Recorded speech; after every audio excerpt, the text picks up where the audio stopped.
Glória a Deus. Meus irmãos, com alegria eu quero saudar a todos com a paz do Senhor. Quem ainda tem paciência para ouvir a voz de Deus essa noite, diga amém. Pronto, maravilha. Queridos irmãos, eu quero, antes de fazer uso da palavra de Deus, aqui deixar os meus agradecimentos ao Senhor, nosso Deus, ao pastor desta igreja, bem como toda a sua família, que a mão do Senhor esteja sobre a vida do pastor e de todos os irmãos que trabalham juntamente com o pastor dessa igreja. E estender também a minha gratidão à irmã Sheila, que nos deu essa oportunidade tão maravilhosa de estar aqui, ao irmão que mediou, tá? Deus abençoe de forma especial, e eu quero agradecer muito a Deus pela coragem dos irmãos nos trazerem aqui, tá bom? Meu amigo André, Deus abençoe. Os irmãos que desejam ouvir a voz de Deus, diga amém. Abra sua Bíblia, por favor, na segunda carta de Paulo aos Coríntios, capítulo de número 12.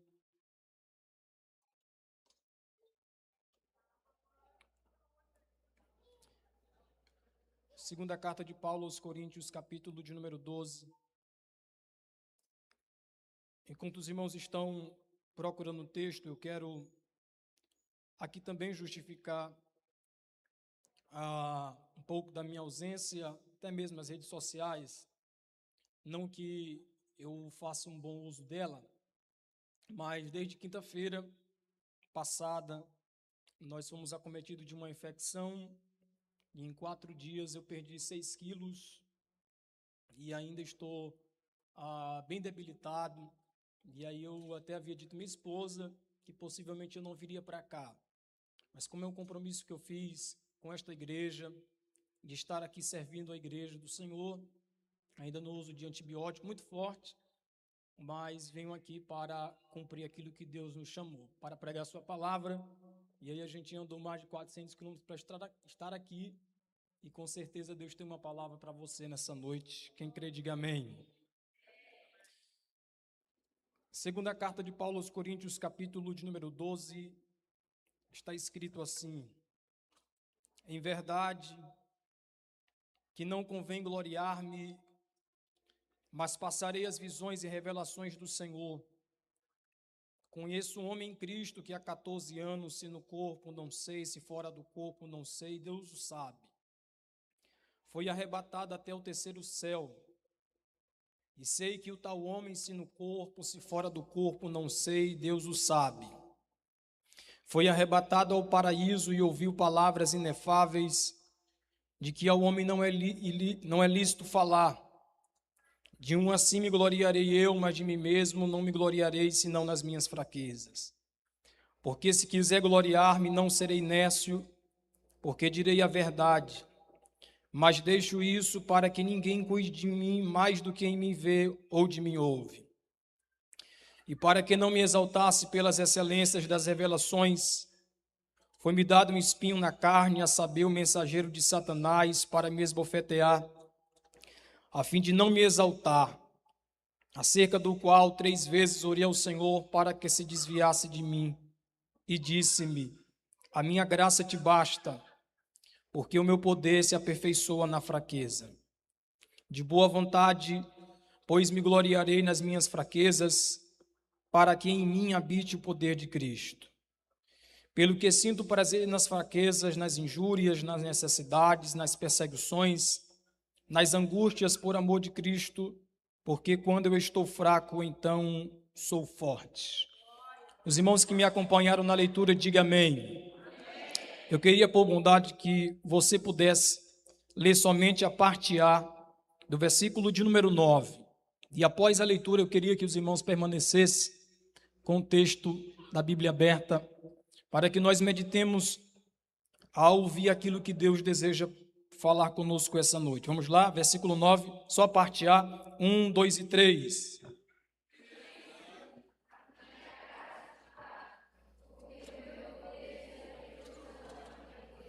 Amém. Essa noite, meus irmãos, eu desejo falar sobre uma chamada sustentada pela graça. Diga comigo, uma chamada sustentada pela graça. Amados, Paulo, ele teve uma experiência há 14 anos atrás, quando ele escreveu essas palavras no capítulo de número 12. Ele refere-se a si mesmo na terceira pessoa e ele se esforça para manter-se em humildade. O fato de Paulo revelar essa grande visão que Deus havia dado. Paulo, com clareza e, acima de tudo, com temor a Deus, deveria manifestar de forma temerosa aos homens, para que, debaixo dessa humildade, ele pudesse revelar as suas credenciais de apóstolo. A segunda carta de Paulo aos Coríntios é uma defesa do seu apostolado. Havia se levantado algumas pessoas acerca da chamada de Deus contra a vida do apóstolo Paulo. E Paulo deveria defender esse apostolado por pelo menos 3 coisas. A primeira é por meio das experiências que ele já havia tido com Deus. Paulo foi um homem de experiências. Paulo, ele teve visões. Paulo, ele teve experiências gloriosas. Atos capítulo de número 9, ele disse que teve uma grande visão. Atos capítulo de número 2, Paulo, ele revela a sua grande visão. Gálatas capítulo 1, ele revela e fala de grandes visões. De fato, Paulo, ele era um homem de experiências com Deus. Porém, ele não se baseava nisso para se sobrepor a alguns. Passaram 14 anos, só agora ele conta a visão. Observe que Paulo foi o homem que teve esse tipo de experiência. Ele teve visões, ele teve revelações. A segunda forma que Paulo poderia defender o seu apostolado é por meio do sofrimento da causa do Evangelho. Se percebermos dentro das Escrituras, Paulo, ele soube o que é passar por dores. Paulo, ele soube o que é passar por sofrimentos. Quando você lê o capítulo 1 dessa carta, o que você percebe é que Paulo, ele conta uma experiência para os irmãos da Ásia, dizendo: eu quero, irmãos, que não menosprezeis a minha passagem pela Ásia. Versículo 8, capítulo 1. Lá eu passei por um problema tão grande na minha vida, que até da vida eu perdi a esperança. O que é que Paulo estava querendo dizer? Que a vida cristã, ela é marcada por sofrimentos. E Paulo, no capítulo de número 12, ele fala sobre um sofrimento que tanto havia o atormentado. Mas muito mais do que isso, o que Paulo está nos esclarecendo aqui é que, muito mais do que teorias, Paulo soube o que é um sofrimento na prática. Você lê Gálatas capítulo de número 6, versículo 17, Paulo disse: eu trago no meu corpo as marcas de Cristo Jesus. Paulo soube o que é sofrimento. Se você lê a carta de Paulo aos Coríntios, Paulo, ele relata, lista os sofrimentos que ele já havia passado. Paulo foi preso em Damasco. Paulo foi rejeitado em Jerusalém. Paulo foi esquecido em Tarso.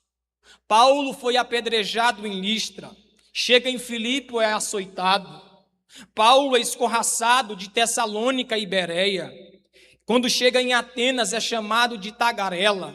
Em Corinto é chamado de impostor. Paulo, meus irmãos, ele enfrentou feras em Éfeso, foi preso em Jerusalém, acusado em Cesareia, enfrentou um naufrágio na viagem para Roma. Quando chega na ilha de Malta, é picado por uma cobra. E perceba que lá é preso na cidade dos Césares. E Paulo passa fome, Paulo passa frio, Paulo é açoitado com varas. Observe que Paulo experimentou a alegria no sofrimento, a alegria apesar dos problemas, a alegria apesar da morte, a alegria apesar dos difamadores. E quando você volta ao capítulo de número 4, versículo de número 16, ele diz que as coisas espirituais estão acima das materiais, e o futuro é melhor do que o presente, e o eterno mais importante do que o temporal. No texto lido, Paulo fala sobre um sofrimento que muito atormentou, o espinho na carne. Tudo nos faz crer aqui que esse espinho na carne de Paulo era um problema físico de deficiência visual. Paulo, ele aprendeu não apenas a sobreviver às circunstâncias adversas, mas ainda a gloriar-se nelas e sair delas vitorioso. Observe, por favor, há um contraste aqui entre as duas experiências do apóstolo Paulo. No capítulo de número 12, versículo 1 ao versículo de número 6, Paulo tem a experiência de ir até o terceiro céu. Mas a partir do versículo 7, Paulo tem uma outra experiência. E qual é essa experiência, pastor? Do espinho da carne, da dor, do sofrimento. Então observe que há um contraste entre as duas experiências de Paulo. Ele foi do paraíso à dor, ele foi da glória ao sofrimento. E isso nos ensina que ele experimenta a bênção de Deus no céu, experimenta também as bofetadas de Satanás na terra. Pastor, o que isso nos ensina? Que Deus permite que provemos um pedacinho do céu, mas Deus também permite que provemos o que é um pedacinho do inferno aqui na terra. E Paulo tinha ido ao céu, mas agora aprendeu que o céu, ele pode vir até ele. E eu quero dizer já de antemão que quem tem uma chamada de Deus precisa entender que evangelho é sofrimento. Deus não te convidou para você fazer parte de um grupo ou de um sindicato de trabalhadores que só sentam para receber. Deus nos chamou para alistarmos a uma batalha, a uma guerra. Fomos alistados para um exército que batalha contra o pecado, batalha contra o mundo, batalha contra Satanás. Mas nessa batalha Jesus já nos garantiu: as portas do inferno não prevalecerão contra a igreja. Levante assim a sua mão direita comigo. Eu quero liberar uma palavra de Deus essa noite para quem tem chamada de Deus. Você não pode parar por causa desta luta tão grande. Hoje eu vou te provar que quem tem chamada de Deus será sustentado pela sua graça. E quem acredita nisso pode abrir a boca e dar o maior grito de glória a Deus essa noite.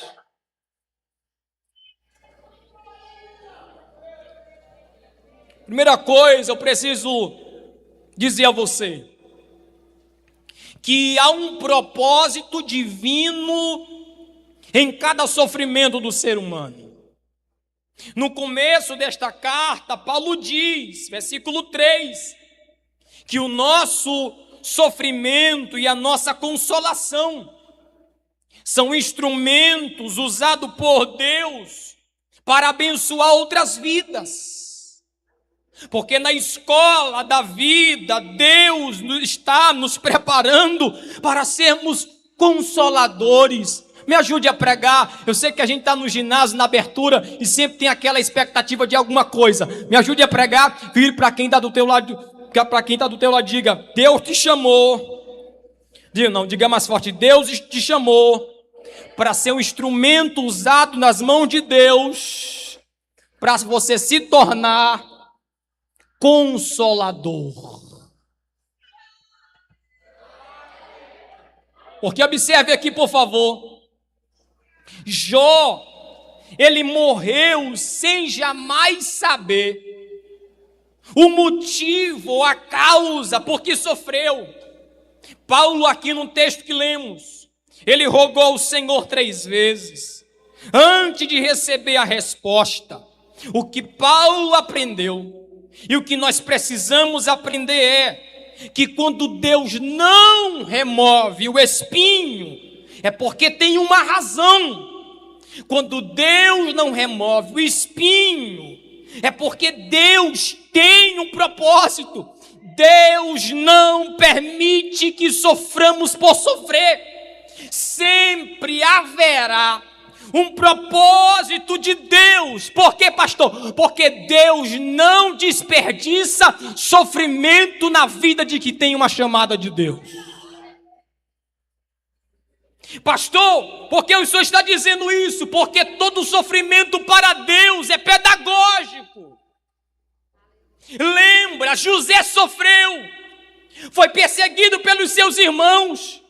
No final da vida, ele tinha tudo para ir contra os seus irmãos. E a Bíblia diz que quando ele se tornou governador, os irmãos disseram: quem está lá no trono? É o nosso irmão, vai nos matar. Aí José, no final da vida, ele entendeu.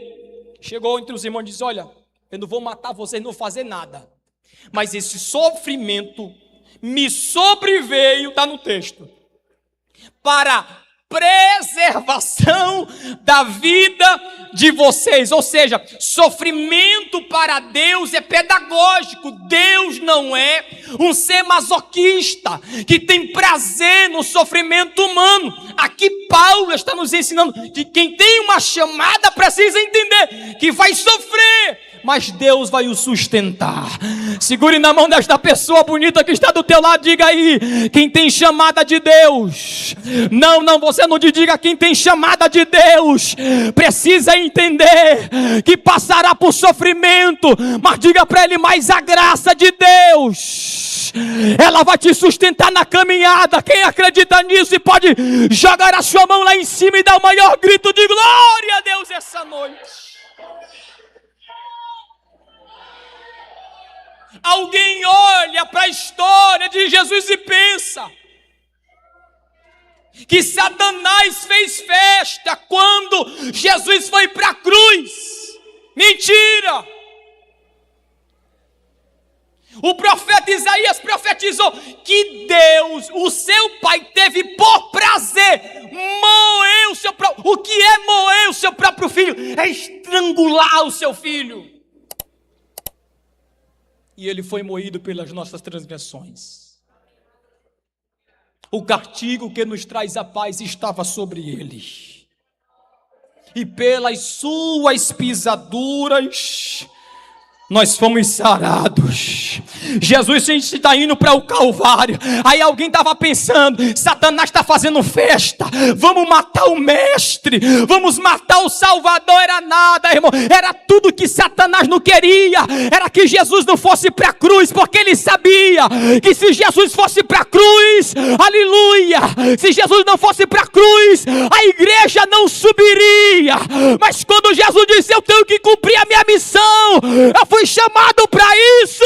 Quando ele sobe na cruz, ele dá um brado: está consumado. Eita, foi a vitória da igreja. Era Jesus dizendo: eu vou subir para que minha igreja suba também. Quem está entendendo, levante a sua mão. Eita, irmão, estou com vontade de pregar aqui essa noite. Eu estou fragilizado, irmão André, da minha saúde, mas eu vou me gastar e vou dar o meu melhor aqui essa noite, porque eu sei para que eu vim fazer aqui. É a graça que tem nos sustentado. A chamada de Deus na nossa vida tem sofrimento, mas tem graça.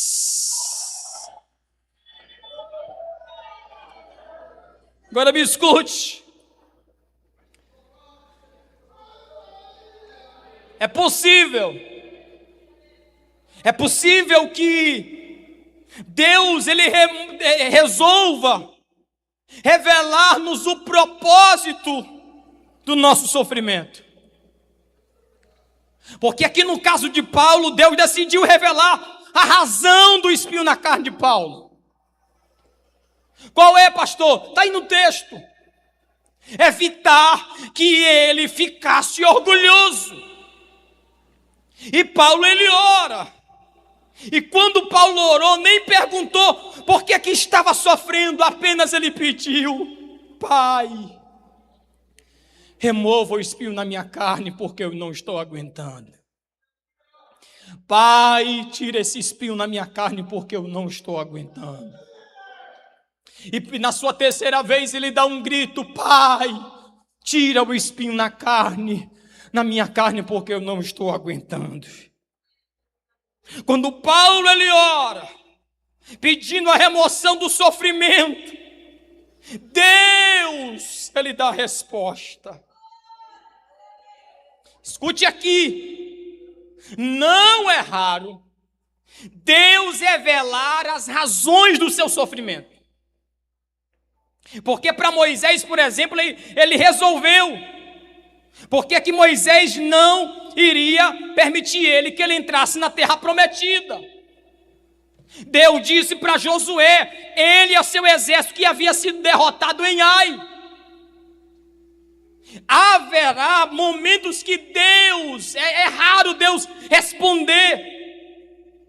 O nosso sofrimento, meus irmãos, tem finalidades.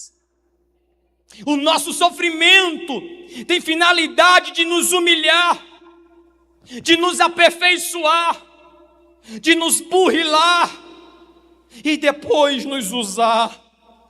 Ele ora: Pai, tira esse espinho que está me doendo. Deus, porque o Senhor não remove o espinho. Senhor, tira o espinho da minha carne.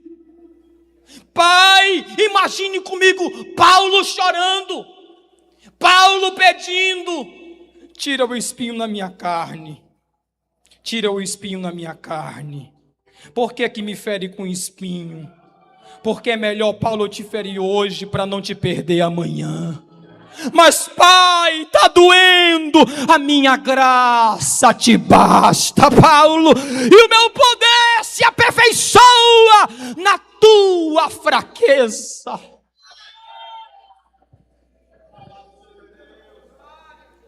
Diga comigo: a graça de Deus, ela se revela para a salvação. Há duas formas diretas na Bíblia que a graça ela se revela para a salvação. Efésios capítulo 2, versículo 8 e 9. Porque pela graça sois salvos. Isso revela que a nossa salvação é por meio da graça. Isso quer nos dizer que se você foi chamado pela graça para a salvação, Deus não te chamou de forma meritória. E pode doer algumas pessoas, mas a gente está pregando aqui para pessoas que dependem de Deus. Porque quando se fala sobre graça, aqui para a salvação, alguém possa pensar: Deus me chamou porque eu sou bonito.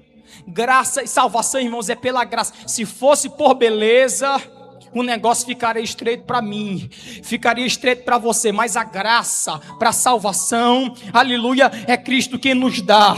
E por isso, quando Paulo disse que foi pela graça, ele está nos revelando que não é por nosso mérito, não é porque você é bonito que você foi chamado pela graça, não é porque você é o homem mais economicamente falando, o homem mais rico da cidade, não, você só é salvo pela graça de Deus, por causa desse amor, não é meritório.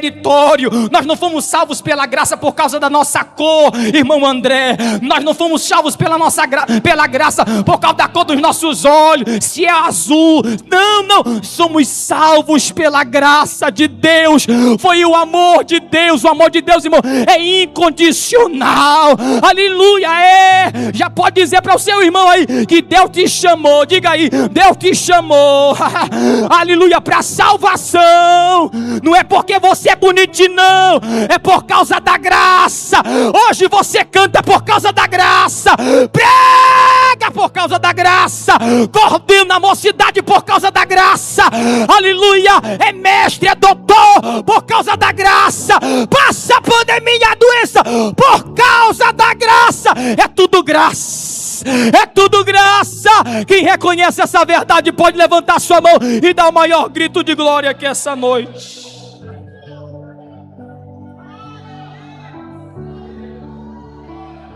Escute-me aqui. A graça de Deus, ela se revela na salvação. Mas diga comigo, a graça de Deus. Não, só quem tem boca, diga comigo, a graça de Deus, ela nos restaura. Há 3 coisas difíceis que Deus faz conosco. A primeira coisa que Deus faz é nos colocar em lugares difíceis. Quando Deus deseja nos manter vivos, quando Deus deseja nos restaurar, Ele faz 3 grandes coisas difíceis com a gente. Primeiro, Ele nos coloca em lugares difíceis. Ezequiel capítulo 37. Deus pega na mão de Ezequiel e coloca ele num lugar difícil. Aonde? Diga comigo, vale de ossos secos. A Bíblia diz que ele vai para um lugar difícil. Imagine aí, Ezequiel está no vale de ossos secos. A segunda coisa, ou a segunda grande coisa que Deus ele nos faz em lugares difíceis, é fazer pergunta difícil. Pode esses ossos reviver? Ó, irmão, se Deus perguntasse para um orgulhoso, ele responderia o quê? Deixa comigo que a gente resolve. E aí Deus ele faz uma pergunta difícil, e agora Deus faz ele falar uma coisa difícil. São 3 coisas difíceis que Deus faz na vida de quem tem chamada. Te coloca em lugar difícil, te faz perguntas difíceis e te faz falar coisas difíceis. O que Ezequiel deveria falar? Profetiza sobre esses ossos. O que foi que Ezequiel respondeu para Deus? Senhor, diante desse negócio difícil, tu sabes. Era ele dizendo, eu sou profeta, mas só o Senhor faz. O Senhor me chamou, mas só o Senhor faz. Já que tu sabe que eu que faço, então fala esse negócio difícil. O que é, rapaz? Profetiza sobre estes ossos para que viva. E a Bíblia diz, como ele me deu ordens, eu profetizei sobre o vale. E quando eu profetizei, houve um ruído na face dos ossos. Aleluia. E ele profetizou que soprasse dos 4 cantos o Espírito de Deus. E quando o Espírito soprou, a Bíblia diz que se levantou um grande exército. Levante agora assim a sua mão direita comigo. Deus ele vai fazer 3 coisas difíceis para você que tem chamada. Ele vai te colocar em lugares difíceis. Ele fará perguntas difíceis para você. Mas Deus também vai mandar você falar coisas difíceis. Mas quem é que faz todas essas coisas? É Deus. Tá com a sua mão sustentada. Eu tenho uma palavra profética para você aqui essa noite. Se você está nesse lugar difícil, Deus ele vai te instruir a fazer ou falar coisas difíceis. Porque para cada missão Deus chamou pessoas. Pastor, mas eu sou uma pessoa tão comum. Pois é, Neemias era uma pessoa comum. E Deus colocou ele para fazer uma obra extraordinária. Deus chama pessoas comuns para obras extraordinárias. Hoje Deus conta com você. Pastor, mas nem sei falar. Deus conta com você. Mas eu sou pequeno, eu sou menor. É como Jeremias, eu sou uma criança. Deus chama você para esta grande obra. Deus me autoriza a lhe dizer aqui essa noite que está os futuros missionários da nossa Semadema, estar aqui, os futuros pastores da nossa Seadema, é quem está disponível para fazer uma grande obra. Quem está disponível pode levantar a sua mão e dar o maior grito de glória a Deus aqui essa noite. Agora me escute aqui. No meio da caminhada, quem me ouve diga amém. No meio da caminhada, terá momentos que a gente vai estar como Paulo. Senhor, tira, arranca de mim esse espinho na minha carne. Por quê? Porque está doendo. No meio da caminhada eu sei também, eu sou como você. Apesar de ter cara de 15, quem olhou para mim, ele ficou com inveja. Mas a caminhada cristã envolve isso, sofrimento. Você vai pedir, Deus, não dá mais. Hoje é o último dia. É o primeiro dia do congresso, mas talvez pode ser o último dia na presença de Deus. Não há esperança para mim. Quem ainda tem 5 minutos para me ouvir, diga amém. Escute isso aqui. 2015 eu fui ao seminário. Eu ainda era de Bacabal, fui enviado pelo pastor Raposo. Eu tive o prazer de conhecer um pastor de Parelheiros, que era do extremo sul de São Paulo. O pastor tinha contado experiência para mim,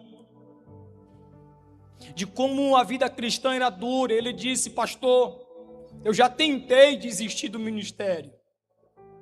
Eu já tentei abandonar a chamada de Deus. E ele conta de como tentou. Ele era pastor e disse, vou me desviar. Só que eu vou me desviar em uma outra cidade. Ele foi para Interlagos. Chegou num baile, escute isso aqui.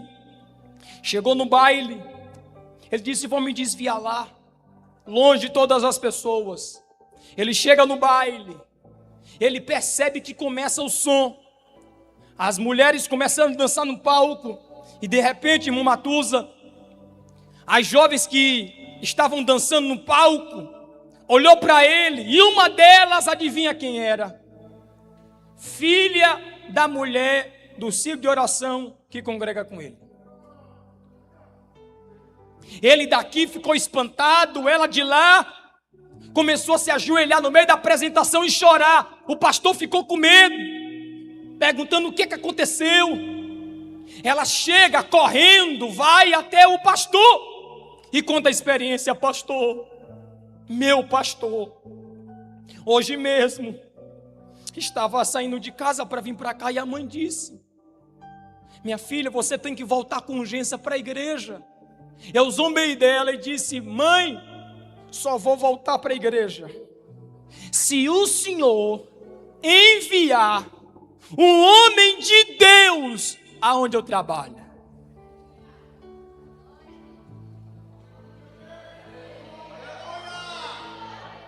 Vire para quem está do teu lado e diga, nem para desviar você presta mais. Diga aí. Nem para desviar você presta mais. Naquela noite ela confessou a Jesus. O pastor não desviou não, ele está crente até hoje. Mas você que tem chamada, aleluia, está proibido de desviar. Você tem chamada, Deus te escolheu. Está duro, está difícil, o espinho está doendo, mas a graça de Deus vai te sustentar. Quantos assim creem nesta palavra? Fica de pé comigo adorando a Deus.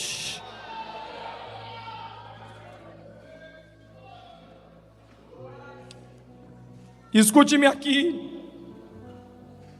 Em terceiro lugar, Deus, Ele nunca nos repreenderá se nós perguntarmos o porquê, ou se pedirmos que Ele remova o sofrimento.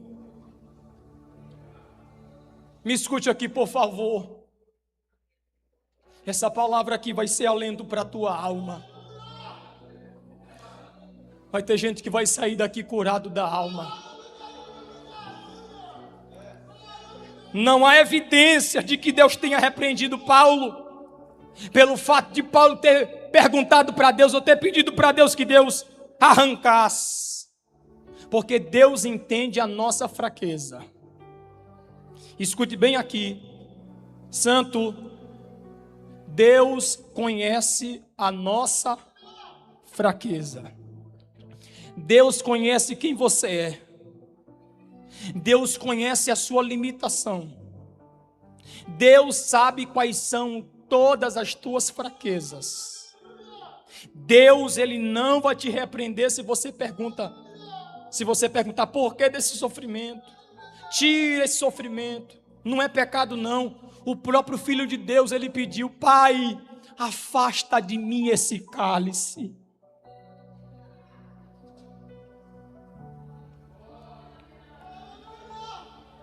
Eu quero dizer uma coisa para você aqui essa noite. Você pode questionar para Deus.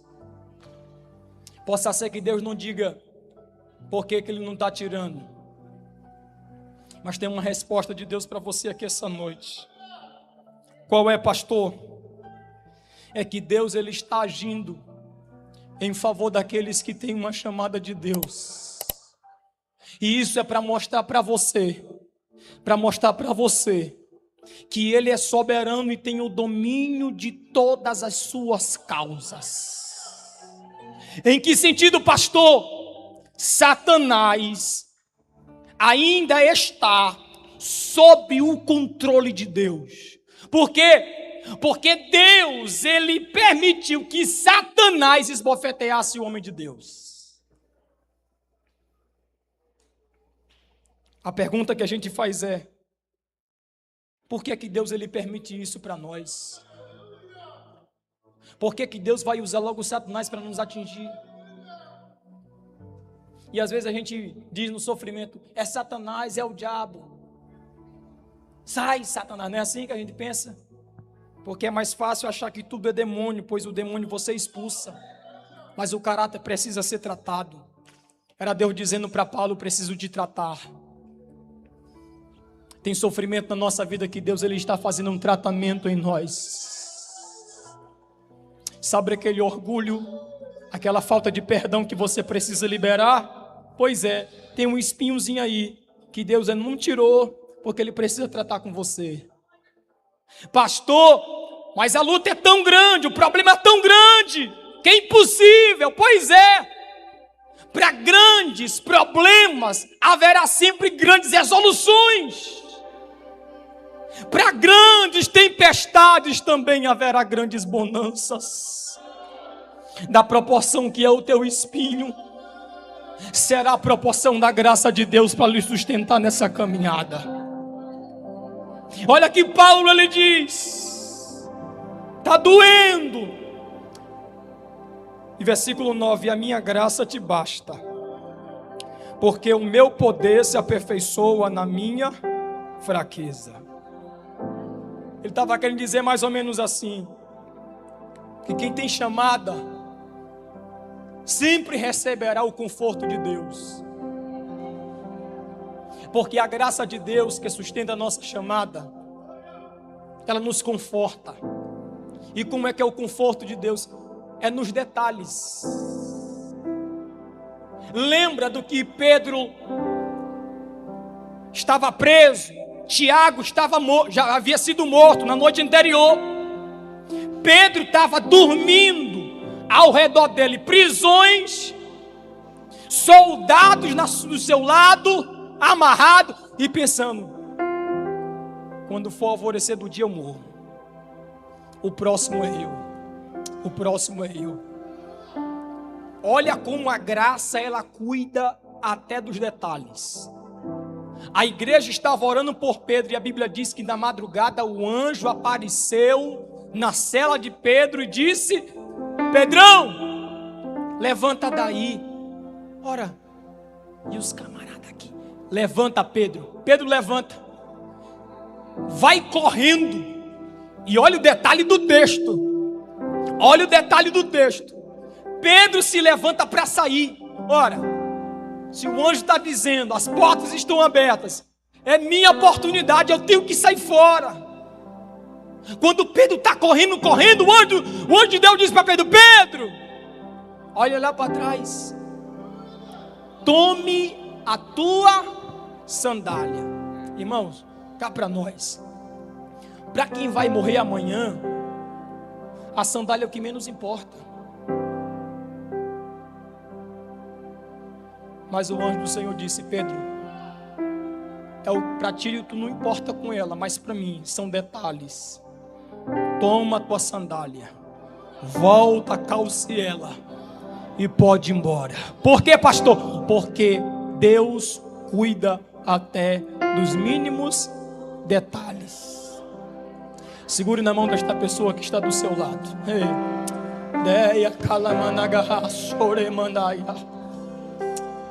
Há uma graça de Deus sobre nós aqui. O que eu preciso lhe dizer aqui essa noite, que maior do que o teu problema, maior do que Sambalate, Tobias e Gesem, Ele já chegou aqui para lhe dizer: eu é que tenho te sustentado. Pode acalmar o teu coração, sou eu, Deus, que provê. É assim que a graça de Deus cuida, porque o Deus que te chamou é mais forte. Diga comigo, o nosso Deus. Não diga mais forte, diga o nosso Deus é mais forte. Levantaram uma enquete na internet: quem é o mais forte? O primeiro a se candidatar foi o ferro. O ferro disse: eu sou mais forte que tudo, não tem ninguém que me derrote. Veio o fogo e disse: eu sou mais forte que você, porque eu derreto o ferro. O fogo disse: o mais forte que o ferro sou eu. Veio a outra pessoa, veio a água, e a água disse: sou mais forte que você, porque eu apago o fogo. Veio outro candidato e disse: eu sou mais forte que a água. Quem? Sol, eu evaporo, vem para cá. Aí o sol disse: eu sou mais forte que a água, sou mais forte que o fogo e sou mais forte que o ferro. Aí daqui a pouco, sabe o que aconteceu?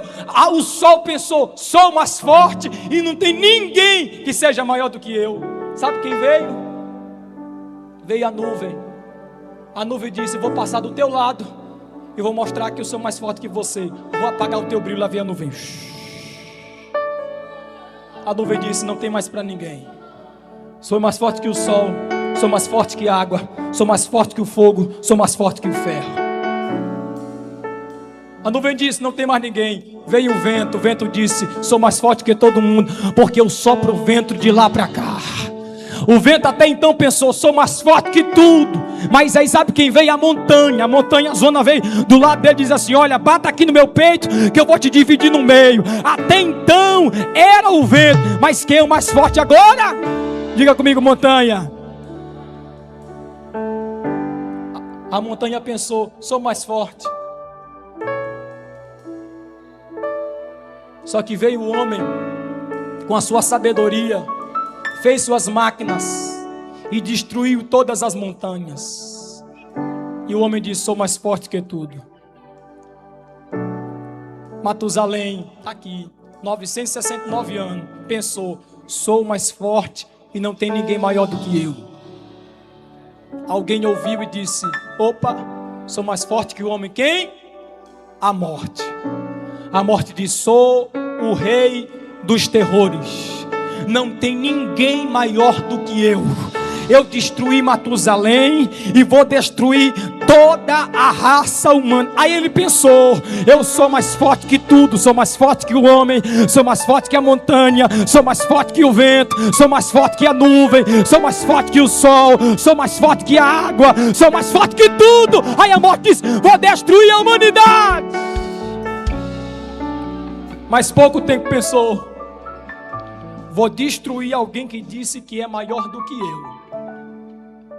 Disseram, mas eu matei. Quem? Jesus. Destruí ele na cruz, sou mais forte. Colocado na sepultura, sou mais forte. Passou o primeiro dia, prepara o glória. Passou o primeiro dia, ele disse: eu sou mais forte. Passou o segundo dia, ele disse: sou mais forte. No domingo pela manhã,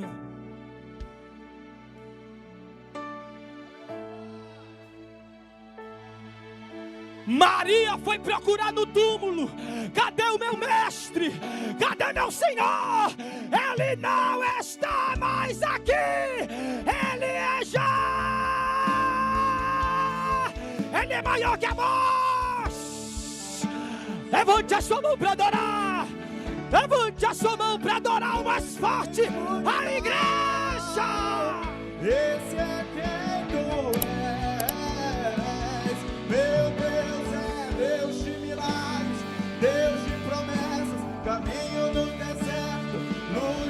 Abre a boca e adora. Abre a boca o mais forte. Ele já está aqui. Olha aí, olha aí, olha aí.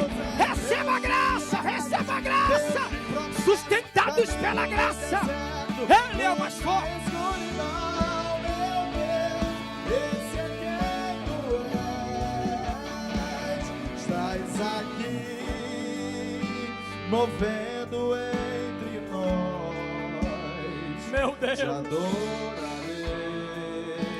Ele é mais Te forte. adorarei. Escute aqui, por favor.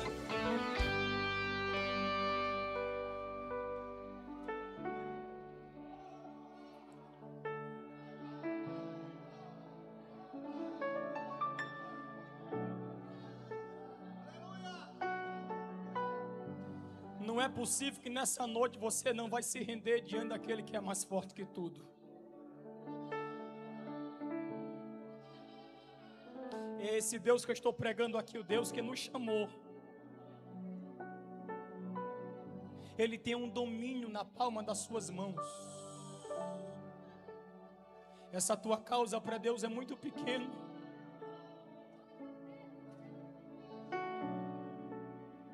Por que é que tu faz isso com Deus, rapaz? Porque você está abandonando a sua fé, sabendo que o teu Deus não te desampara jamais. O mundo te rejeita, mas Deus te ama. O mundo vira as costas para você, mas Deus abraça você.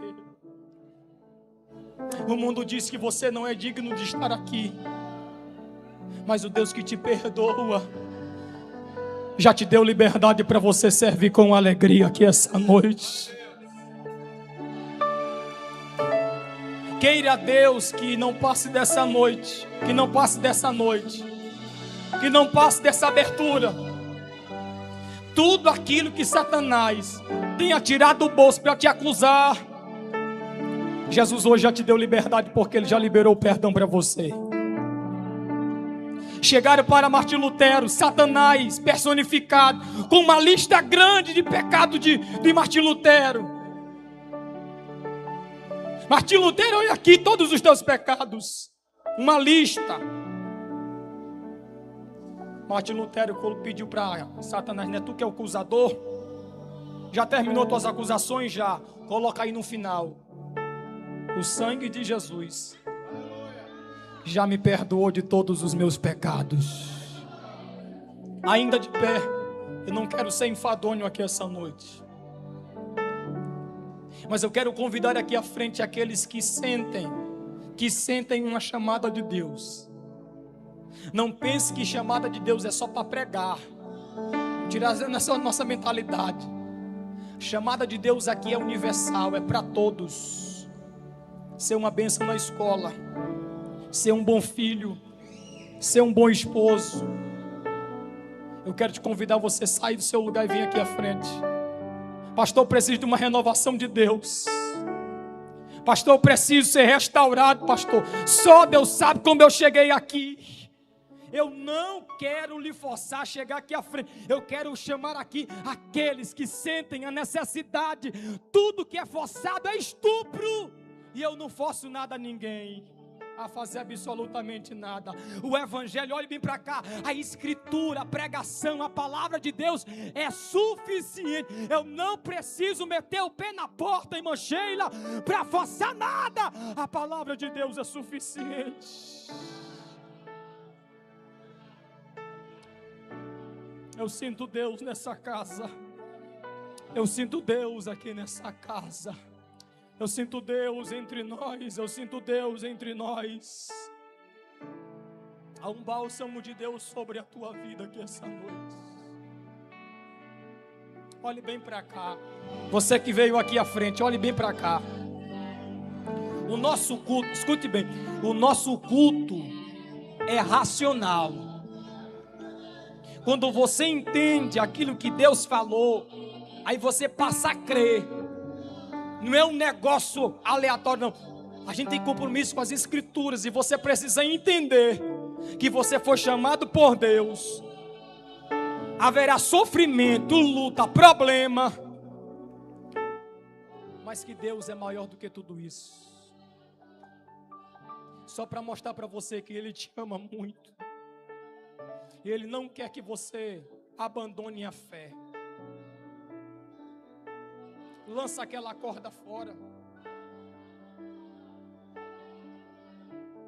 Seja seletivo nas suas amizades. A partir de hoje você terá nojo do pecado. E você vai amar viver uma vida santa diante de Deus. As pessoas verão novamente o brilho da glória de Deus raiar no seu rosto. O meu maior desejo não é que você saia daqui pulando, termine o culto e você permaneça o mesmo. Culto de verdade, irmão, é quando você ouve a voz de Deus e sai do culto transformado.